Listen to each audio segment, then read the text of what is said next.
বিষাক্ত সাপের কামড়ে এক নারীর মৃত্যুর পর তাকে দাফনও করা হয়েছিল নিয়ম মেনে, কিন্তু মৃত্যুর 2 দিন পর সেই মৃত নারীকে আবারও জীবিত করার অলৌকিক দাবি নিয়ে হাজির হন এক ওঝা। কবরের পাশে বসে শুরু করেন ঝাড়ফুঁক আর তন্ত্রমন্ত্রের খেলা।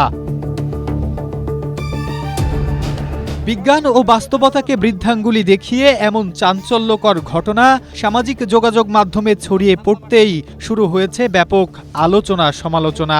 টাঙ্গাইলের সখীপুর উপজেলার হাতিয়া ভাতকুড়াচালা এলাকায় গত বৃহস্পতিবার সাপে কাটে এক নারীকে।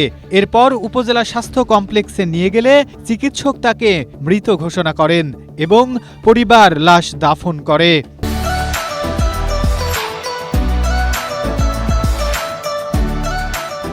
পরের দিন শনিবার গাজী মিয়া নামে এক ওঝা এসে দাবি করেন লাশে পচন না ধরলে ঝাড়ফুঁকে তাকে জীবিত করা সম্ভব। দেখা যায় কবরের পাশে গর্ত করে বাঁশের নল ঢুকিয়ে গন্ধ শোকা, মন্ত্র পড়া এবং পানি মাটি ছিটানোর মতো অদ্ভুত কর্মকাণ্ড চালাচ্ছেন সেই ওঝা। জানা যায় মঙ্গলবার আবার একই কাজ করে লাশ তুলে ঝাড়ফুঁকও করা হবে।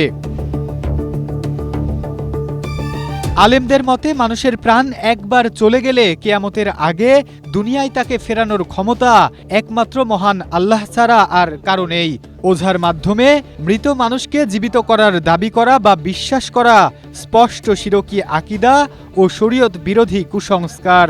কোনো ব্যক্তির মৃত্যু যখন নিশ্চিত হয়ে যায় এবং মেডিকেল অফিসাররা যখন এগুলার মৃত্যুর সার্টিফিকেট প্রদান করে, পরবর্তীতে কবর খনন করে সন্দেহভাজনভাবে সেগুলার ঝাড়ফুঁক করা বা ইত্যাদি চেষ্টা করা, এগুলা সম্পূর্ণ ইসলাম বিরোধী কুসংস্কার।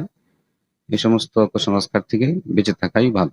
উপজেলা স্বাস্থ্য কর্মকর্তা স্পষ্ট জানিয়েছেন, ডাক্তারের মৃত ঘোষণা ও দাফন হওয়া মানুষ বেঁচে ওঠার দাবি অবৈজ্ঞানিক ও হাস্যকর। মৃত রোগীকে নিয়ে এটা তো পরে আমরা যেটা শুনলাম যে কবরে ঝাড়ফুঁক করা হচ্ছে, বা এটা তো সামাজিক ভাবে বা ধর্মীয় ভাবে কোনোভাবে মানা যায় না।